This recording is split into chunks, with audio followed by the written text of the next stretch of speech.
දිල්ලි විශ්වවිද්‍යාලේ පශ්චාත්තුපාදී හදාරනකොට එක හින්දි ගෑනු ළමෙක් හිටියා. මේ කියනවා මේ සේරම පෙරලාගෙන පන්තියට ආවා. 9:00 විතර.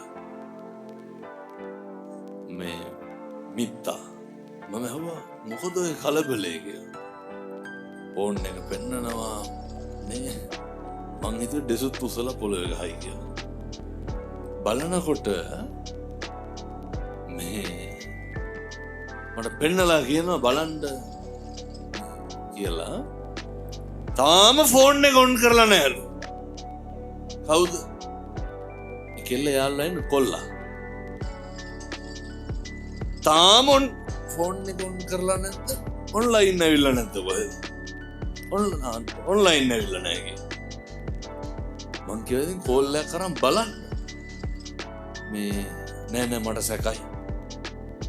මේ දවස මං එදා තමයි තේරුම් ගත්තේ අනුන් ගැන සැක කරලා මිනිස්සු කොච්චර පිච්චෙනවද?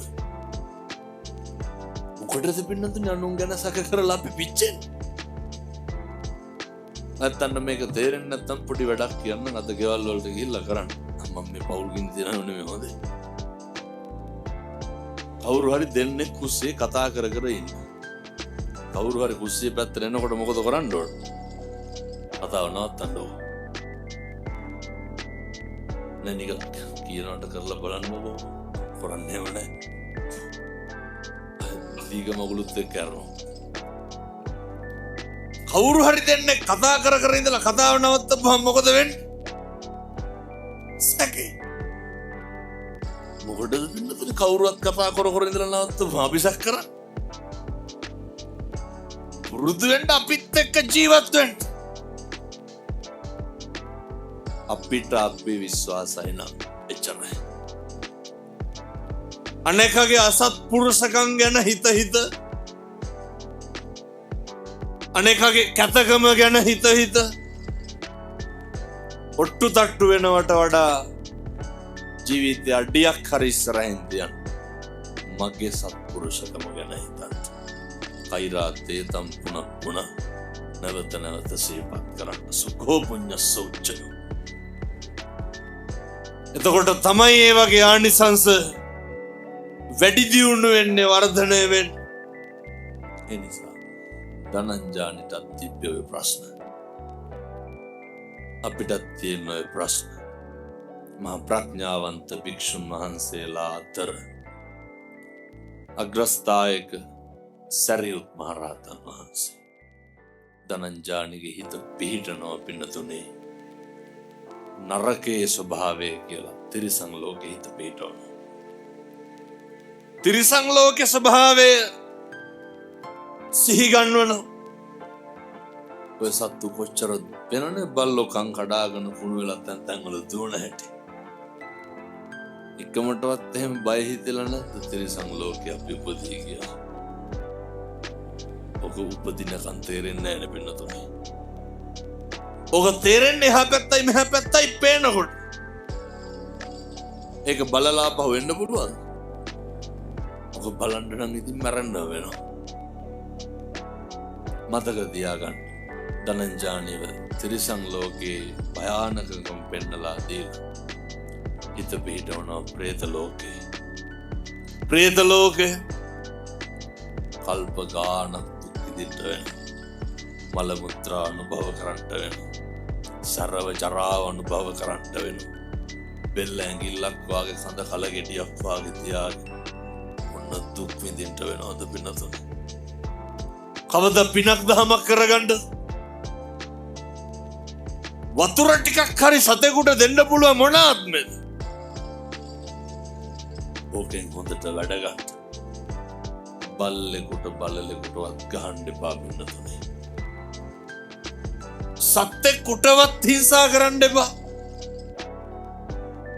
මම දැකලා තියෙනවා පාරේ යනකොට සමහරු බල්ලෝ පන්නන් එනවනේ. අනේ මිනිස්සු ඇඟට කපනවනේ. කපන්න පින්නතුනේ අර වෛර පිරිමහන්නේ සත්තු.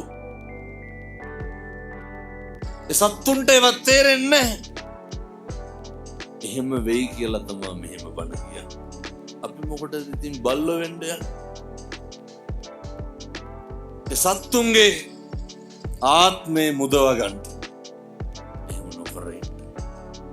එහෙම නොකර ඉන්න පුළුවන් මිනිස්සු වෙලා ඉපදුනහම විතරයි. මම යෝජනා කරනවා ඇත්තන්ට මදුරුවෙක්වත් මරන්න එපා. මේක නොකර ඉන්න පුළුවන් මේ ආත්මේ විතරයි. නිරෝගී සම්පatti ප්‍රාර්ථනා කරගෙන වෙනතුනේ ධනංජානි වාගේ අන්තිමේට ධනංජානි වරගෙන යනවා ක්‍රමක්‍රමයෙන් දිව්‍ය ලෝකයට. හිත පිහිටවන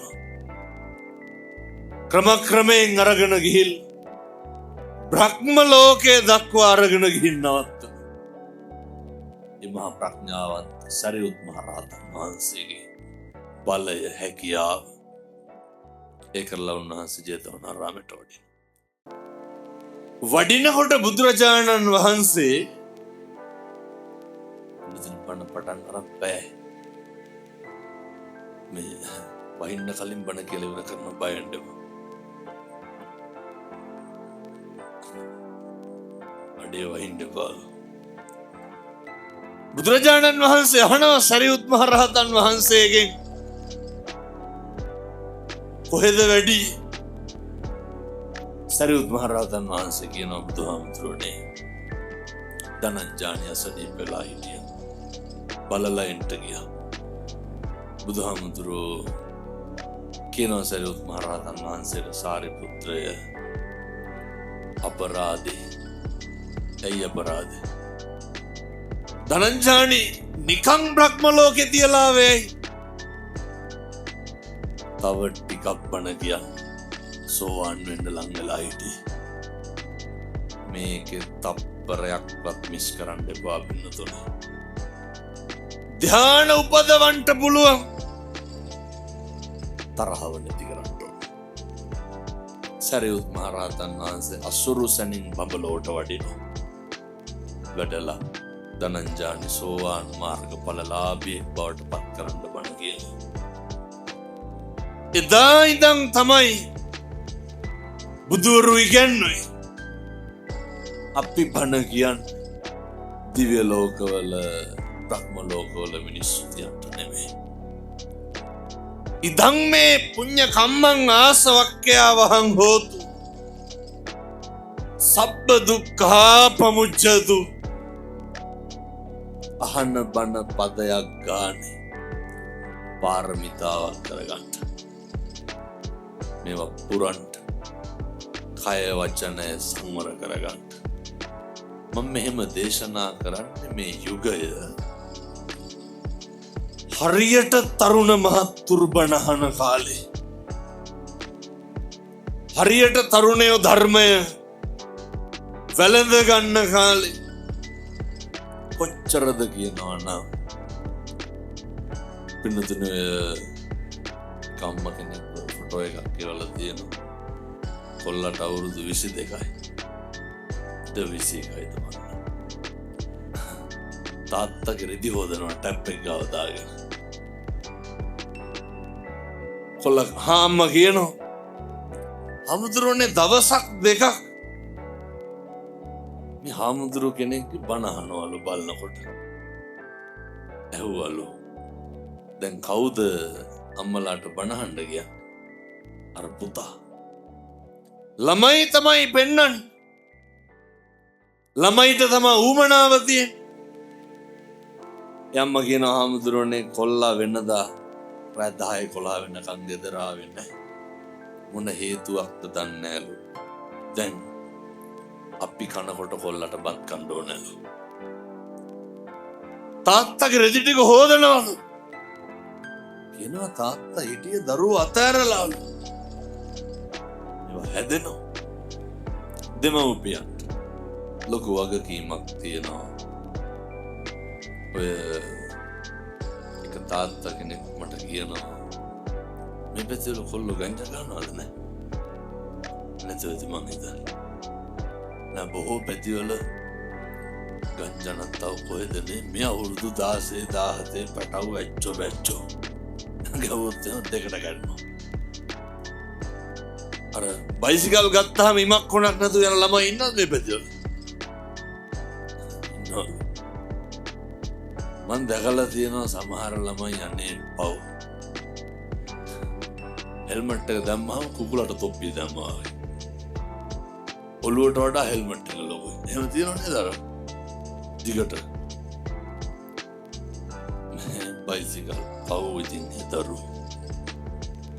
දරුවෝ මේ තැන්වල ඉන්නවනම් දැන් මම කියනවට සාක්කුටක් දාන්න. ලයිට් එකක් හරි තියෙනවා සාක්කුවේ. ඒ උංග සාක්කුවල දුංගල බලු. හුණු පැගන්න. ඔබෙදී බොහොම ඉක්මනට මේවට හුරු කරන සමාජය. තාත්තා කෙනෙක් කියනවා කොල්ලට අවුරුදු 16යි හාමුදුරුවනේ ළමයා ටිකක් මුරණ්ඩු වෙනවා. මම ඇහුවා දැන් ඔය ඇත්තෝ මොකද කරන්නේ මුරණ්ඩුකමට?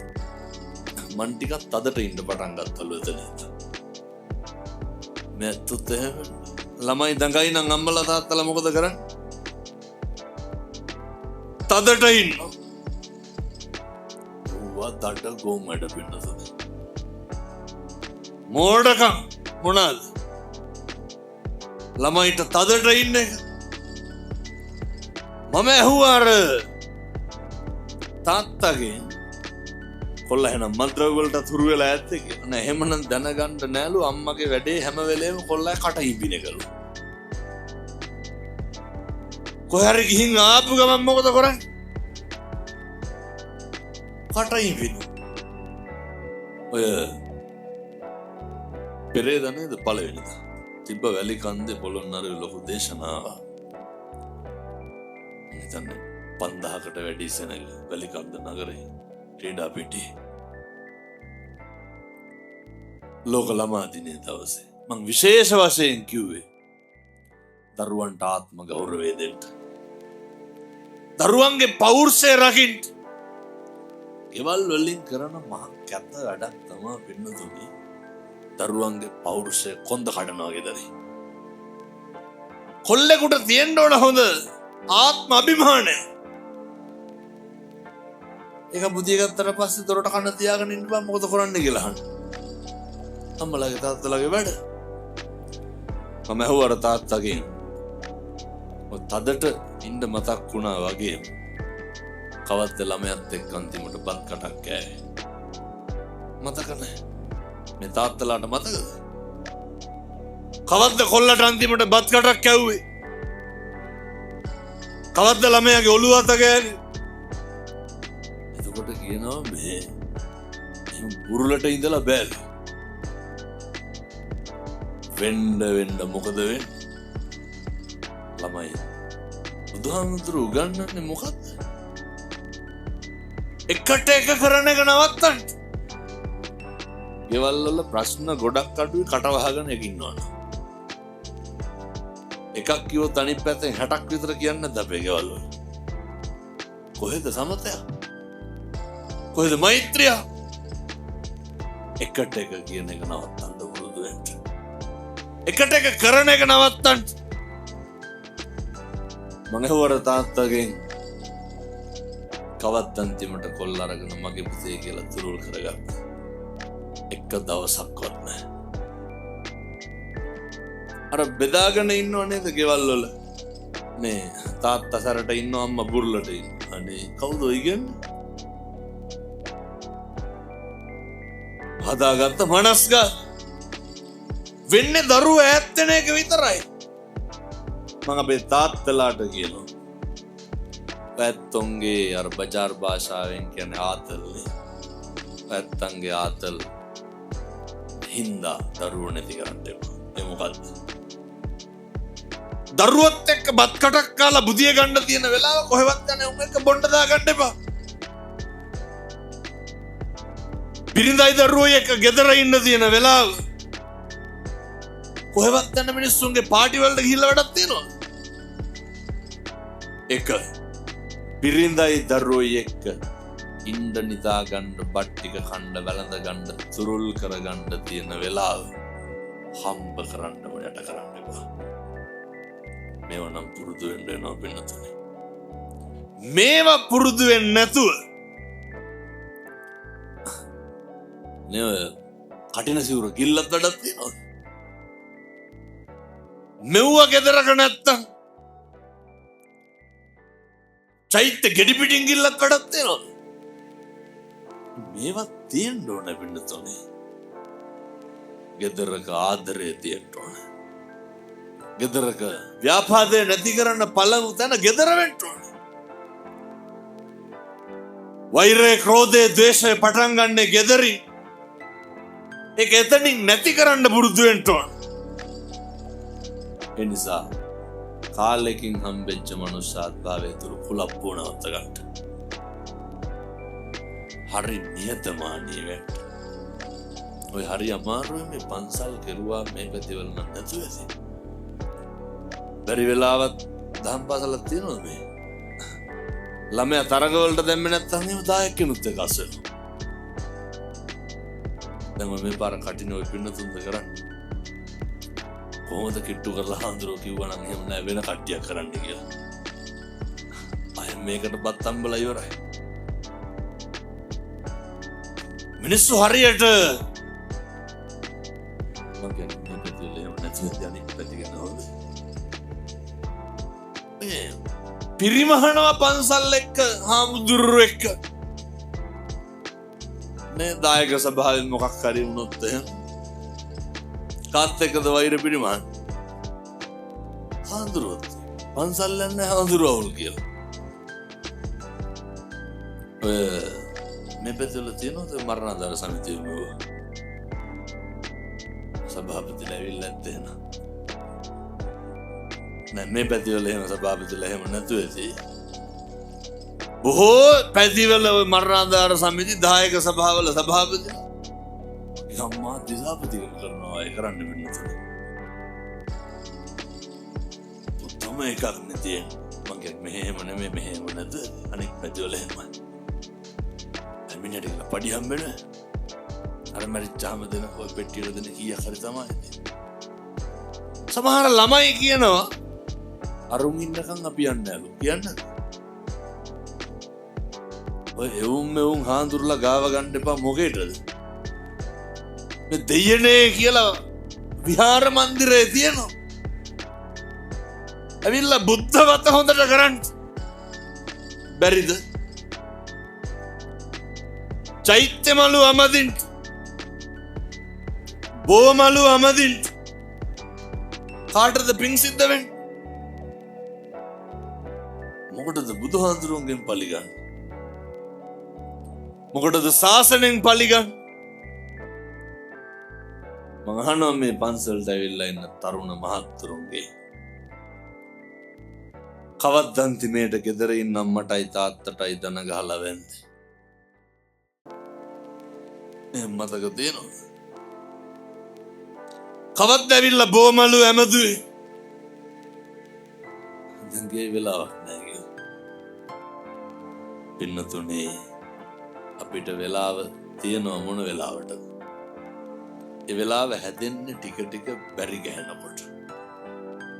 මේ මොක කොහොම කරුවත් අත්තාහි අත්තනෝ නැති අපිට අපිත් නැති වෙනවා පින්නතුනේ. අතපය වැඩ කරන කාලේ මේවා ටික ටික කරගන්න. කවදා කරන්නද? මේවා ටික ටික පුරුදු වෙන්න. අදටත් ධාතු කරඬුව වඩම්මනකොට අපි නැගිටිනවද නැගිට වෙනවද? නැගිට වෙනවා. ඒ අපේ බුදුහාමුදුරුවෝ කරපු මොන පින්කමක්? වෙනත්ති සංක සිටුවර වෙලා ඉන්න කාලේ තමන්ගේ එකම පුතා සුසීම පසේ බුදු කෙනෙක් වුණා. පසේ බුදු වුණාට පස්සේ ඒ ධාතු තැන්පත් කරලා හදපු චෛත්‍යේ වල් පැලෑටි ගැලෙව්වා. සුදු වැලේ ඉස්සා පැන්කෙන්ඩියක් පූජා. ඔච්චරයි. අදටත් තථාගතයන් වහන්සේට විභාග දෙන්න ධාතුන් වහන්සේලා තැන්පත් චෛත්‍ය මළුව පිරිසිදු කිරීම. ඔච්චරයි. අපිට බල්ටි ගහගම වතු ගන්න බැයිද? කොහොම වෙලාව ගන්න පුළුවන් ශ්‍රමය දන් දෙන්න ළමයිට පුළුවන් අපි අම්මලාට තාත්තලාට තරුණ මහත්තුරුන්ට පුළුවන්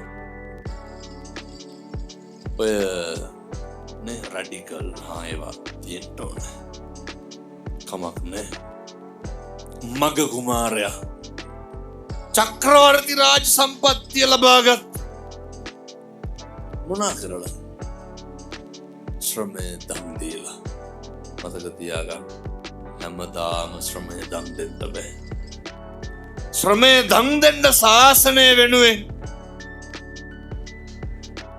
ඕක කරන්න පුළුවන් හයියහක්තිය තියෙනකම් විතරයි එනිසා කාරුණික වෙනතුනේ මේ කියපු එක වචනයක්වත් අපත්තෙනම් දාන්න එපා මේ කියපු එක වචනයක්වත් නොසලකා හරින්න එපා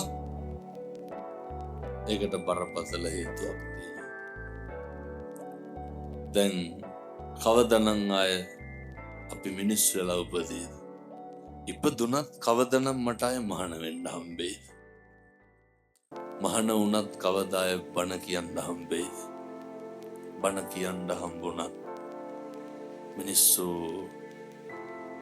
අහන විදිහට දැනෙන විදිහට කවදා බණ ටිකක් කියන්න ඒ ගැන පුදුම හැඟීමෙන් අයියාගේ මිනිහ ගෙදර තියෙන කොටත් බණවලට ගියා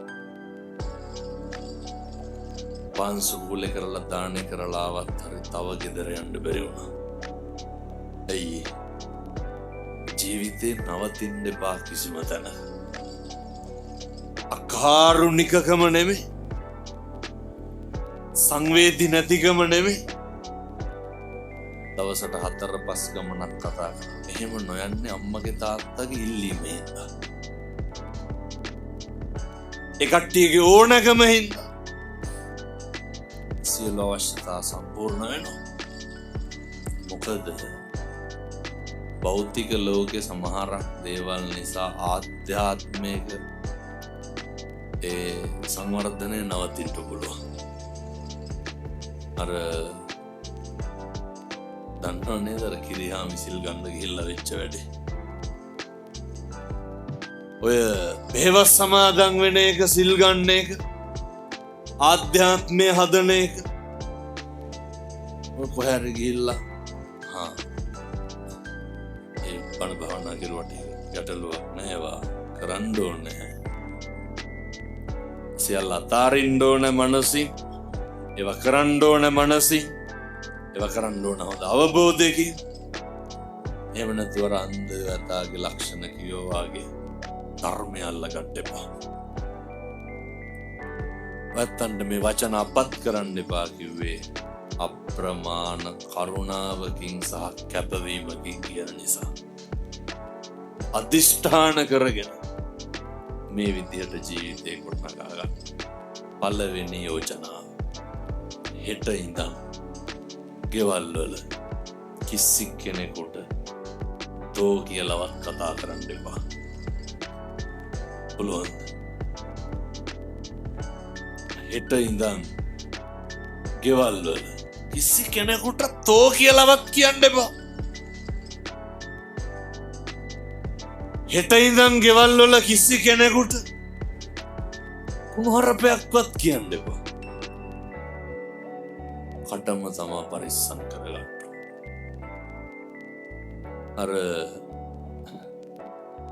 මම කියන්න හිටියේ වැස්ස පෑවුව නේද කියලා කර්මයටවත් දැස්සොත් එහෙම ඉවරයි රහඳුරුන්ගේ කට කියලා නිප්පාර ඔය අර අහලා තියෙනවනේ දර ඉබ්බ උඩින් ගියපු හැටි වතුර පිරිච්ච පොකුණක හිඳිච්ච පොකුණක අර ඉබ්බ කියනවනේ කොක්කුන්ට උඩින් ගිහින් දාපන් කොක්කු මොකද කරන්නේ මේ ඔය කෝටුවක් අරගෙන දෙපැත්තෙන් හපාගෙන ඉබ්බට කියන මැද්දෙන් අල්ලගන්න කියලා හැතැම්ම දෙකක් විතර උඩින් යනකොට යට හිටු මිනිස්සු වගේක් මොකද කරන්නේ ඉබ්බට ඔච්චම් කරනවා ඉබ්බට ගේන්ද කියලා ඉබ්බ බයිනවා ඉබ්බෝ නම් වෙන්න එපා ඒ අපිට ඇත්තටම අපි කලබල වෙන්නේ කවුරු හින්දාද? අපේ වැරදි වලට අපිට කේන්ති යනවද? අපි අතින් ගෙදරක පිගානක් බෙදුනොත් මොකද කරන්නේ? බයිනවද? හිමීට සද්ද ඇහුනත් නම් කට්ට ගල්ලා විහිකන මිසක්. අපි සාලේ ඉන්නකොට කුස්සිය පැත්තේ සලං ගාලා ඇහුනොත් එහෙම පිටිත් එක්ක පෙරලන ගන්න නෙමෙයිද කතාව? අපි අපේ වැරදි වලට කලබල වෙන්නේ නැහැ. අනුන්ගේ වැරදි වලට කලබල වෙන එක නවත්තන්න. ඉබ්බ වැටෙනවා. කොකු සුමානකින් විතර ආයනකොට තව ඉබ්බෙක් ඉන්නවා. ඒ ඉබ්බත් කියනවා කොකු වතුර තියෙන තැනකට ගිහින් දාපන් කියලා.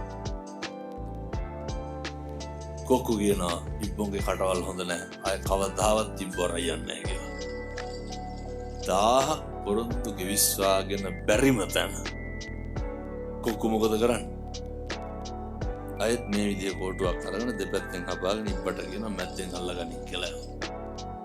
ඔහොම හැතැම්ම 2-3ක් යනවා. අයත් අර බිම හිටු මිනිස්සු වගේ කොච්චම් කරනවා ඉබ්බ උඩ යනවා කියලා. ඉබ්බගේ ඉවසීම කොච්චරද කියනවනම් අර කෝටුව තව ටිකක් තදට හපාගත්තා. මීටර් 500 නම් පැන්නේ නැහැ. ඉබ්බට ඉන්න බෑ. එයාර කොක්කු නිගමටවත් කියන්නේ නැහැ ඉබ්බ කලින් එකා වගේ නෙමෙයි හොඳයි කියලා. බැරිම තැන ඉබ්බ අහනවා කොක්කුන්ගේ යාළුවනේ මං හොඳයි නේද කියලා. ඒ ඉබ්බට මොකද? වැටිලා මැරෙනවා. මේක මේ අටලෝ දහම ගැන උගන්වන හරි අපූර්ව. යනකොට කාට හරි රවාගෙන යන්නකො බලන්න. දැන් නිකන් මං කියනවා අතාරින්න දනිත් පැත්තට. රවණ්ඩවත් බෑ. කවුද කුලප් වෙන්නේ? පුරුදු වෙන්න. ඉවසන්න. විනයෝච සුසික්කිතෝ. විනයක් තියෙන්න ඕන. ශිල්ප ශාස්ත්‍ර දැනීමක් තියෙන්න ඕන. එහෙම වුණාම තමයි අටලෝ දහම කම්පා වෙන්නේ නැතුවට. නැත්තම් අර වෙන්නත් වඳුරන්ට දැලිපිය වුණා වගේ කිසි අනගුණක් නැහැ. මේ පොඩි කොල්ලෝ සුටුස් ගාලා හෙල්මට් එකෙන් ගහනවා අනිත් පැත්තට මොකක් හරි වුණා. ඒ පුදුම ඛේදවාචකයක් සමාජ ඛේදවාචකයක් මේකේ තියෙන. අනේකගේ දුක අඳුරන්න පුරුදු වෙන්න. ගොඩක් වටිනවා කට පරිස්සම් කරන් ඉන්නවා. ඉවසන එක නම් හොඳටම තියෙන්න ඕන. මොකක්ද අවසාන ප්‍රතිඵල ඉවසන එක? ඇත්ත කියනෝනේ දහම්දුරණ ඉවසලා බැරිම තැන තමයි මේ කෙරුවේ කියලා. මම ඉතින් මේ බන්ධනාගාරවල ලංකාවේ නොගිය බන්ධනාගාරයක් නැතුව මොකේද? දේශනාවලට කොච්චරවත් යනවා?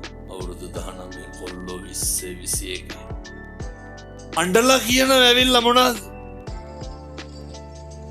හමුදුරනේ මේ බණ ටික එළියෙන් අහන්න තිබ්බන. මිනිස්සු කඩු කිනිසි අරගෙන ඇවිල්ලා තියනවා ළඟට. ළඟින් තියලා කියනවා ඔය දකුණේ පැත්තේ මිනිස්සේ අදටත් හිරේ යන්න නැතුව ඉන්නේ හාමුදුරුවෝ හින්දා කියලා. ඒ ගෙදර පහන තියෙන තැන මගේ ෆොටෝ එකක් ගහලා කත්නෝරුවේ හාමුදුරුවන්ට පින් සිද්ධ වේවා කියලා. ඇයි? මේ මිනිස්සයා කියනවා ළමයා වඩා ගන්න හාමුදුරුවෝ හින්දා. ගෑනු දරුවෝ එක්ක ඉන්නේ හාමුදුරුවෝ හින්දා. පුදුම ඉවසීමක් හාමුදුරුවනේ දැන් තියෙන්නේ. වෙනද කඩේකට ගිහිල්ලා බඩුවක් ඉල්ලන පමාවෙන් දුන්න නැත්තම් අඬ දබර කරපු මම දැන් පුදුම හික්මීම පුදුම නිමිච්චකම තේරුම් ගත්තලු මේක අවුරුදු 700 ජීවත් වෙන්නේ නැහැ කියලා. ඔච්චරයි. මේ බොහෝම කෙටි කාලයක් ඉන්න වෙලාවේ වචනකින්වත් කිසි කෙනෙකුගේ හිතක් නම් රිද්දන්න එපා. වාචාය සංවරෝ සාධු. වචනේ සංවරයට නත්ති මේ සරණං අඤ්ඤං බුද්ධෝ මේ සරණං වරං. බුදුහාමුදුරුවන්ගෙන් තොර සරණක් පතන්න එපා. නත්ති මේ සරණං අඤ්ඤං ධම්මෝ මේ සරණං වරං. ධර්මයෙන් තොර සරණක් පතන්න එපා.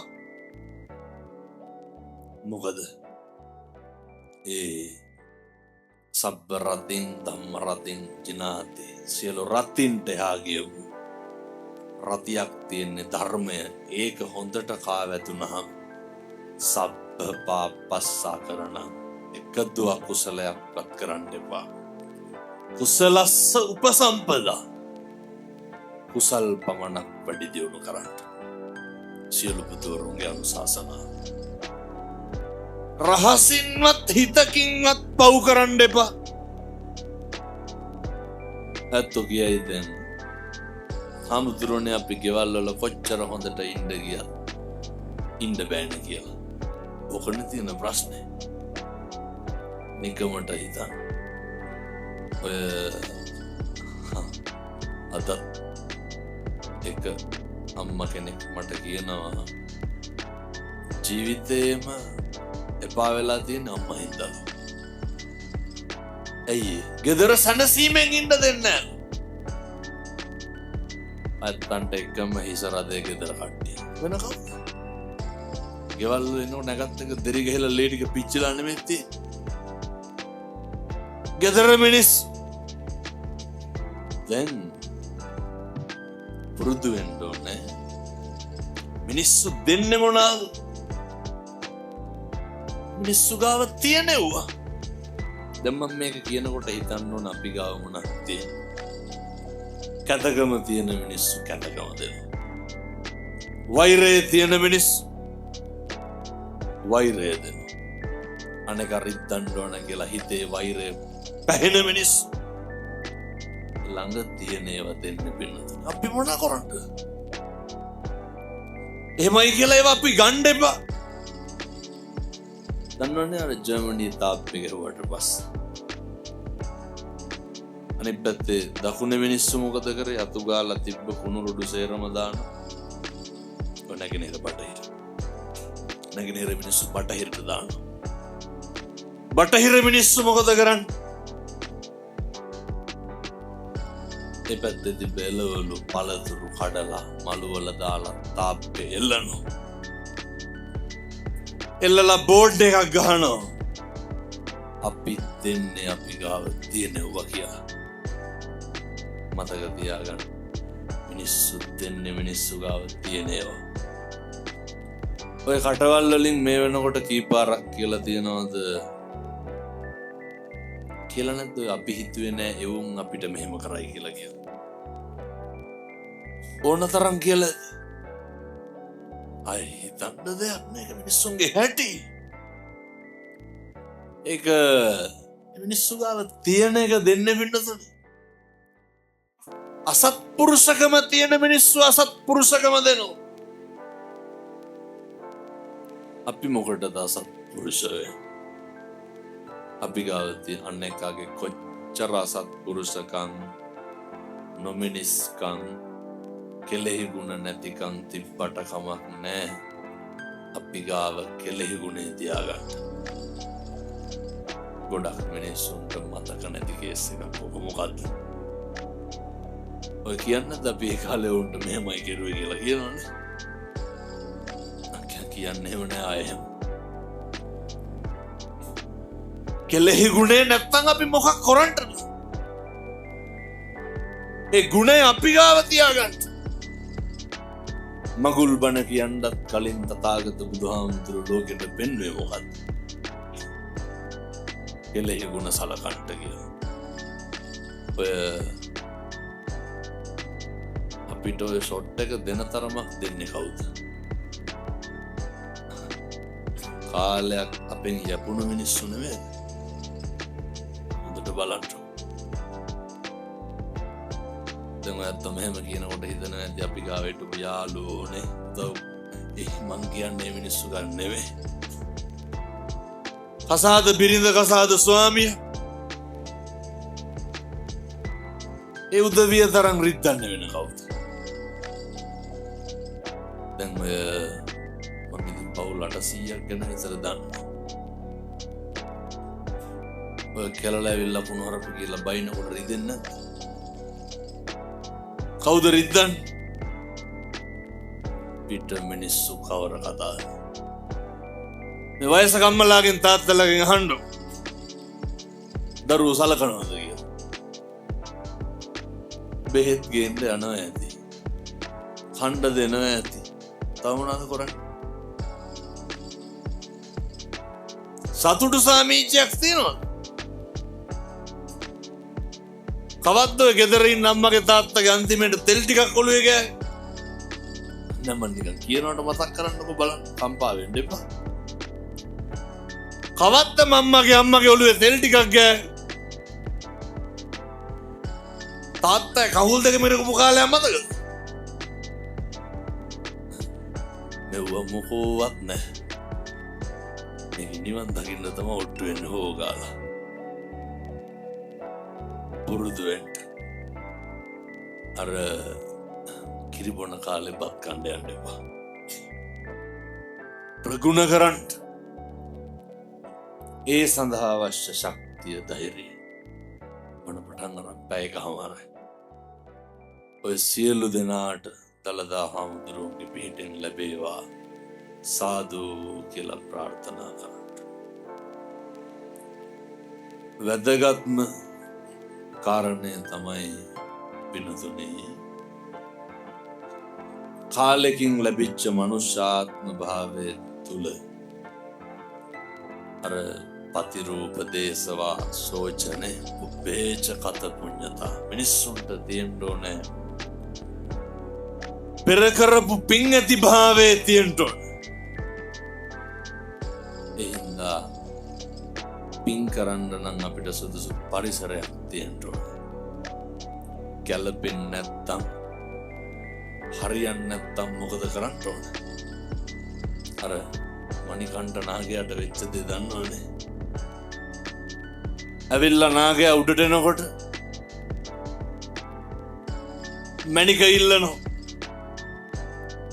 දෙවෙනි දවසෙත් ඉල්ලුවා, තුන්වෙනි දවසෙත් ඉල්ලුවා, හතරවෙනි දවසෙත් ඉල්ලුවා. නාගයා මොකද කරුවේ?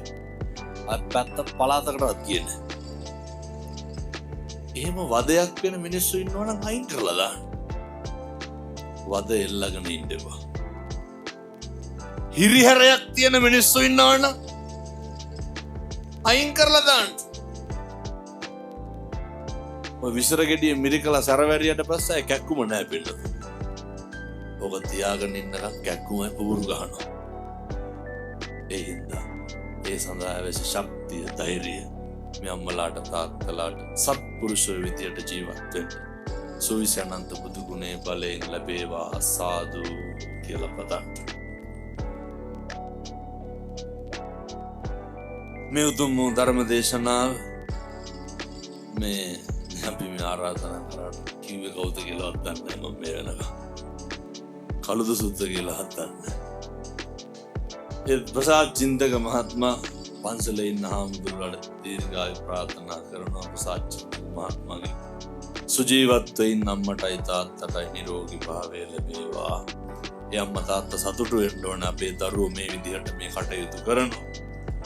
පියුමි ප්‍රසාදි මහත්මියගේ සුජීවත් වෙන්න දෙමව්පියන් නිරෝගී භාවය ලැබේවා. ප්‍රසාද් චින්තක මහත්මයාගේ පියුමි ප්‍රසාදි මහත්මියගේ දරුවෝ දෙන්නට හොඳට ඉගෙන ගන්න හයිය ශක්තිය ධෛර්යය ලැබේවා. 63 වන ජන්මදිනයේ සමරණ ඉන්ද්‍රාණි ප්‍රේමලතා මහත්මිය නිරෝගී භාවය ලැබේවා. ලලිත් රේණුකා ඇතුළු මියගේ පවුලේ සියලු දෙනාට පින්පෙත් අනුමෝදන් වේවා.